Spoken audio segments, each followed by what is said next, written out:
আমি খুব দুঃখের সাথে বলছি, অনেক মসজিদে ফরজ নামাজ পড়ার পরে আমরা কি করি, একটা মোনাজাত করি, আল্লাহুম্মা আমিন বিরহমাতিকা ইয়া আরহামার রাহিম, ব্যাস উঠে চলে গেলাম, তাই না?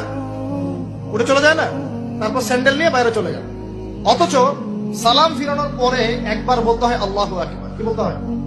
তিনবার বলতে হয় আস্তাগফিরুল্লাহ আস্তাগফিরুল্লাহ আস্তাগফিরুল্লাহ, বলতে হয় আল্লাহুম্মা আনতাস সালাম ওয়া মিনকাস সালাম তাবারাকতা ইয়া যাল জালালি ওয়াল ইকরাম। একবার পড়তে হয় আয়াতুল কুরসি, 33 বার সুবহানাল্লাহ, 33 বার আলহামদুলিল্লাহ, 33 বার আল্লাহু আকবার, তারপর কালিমা শাহাদাত।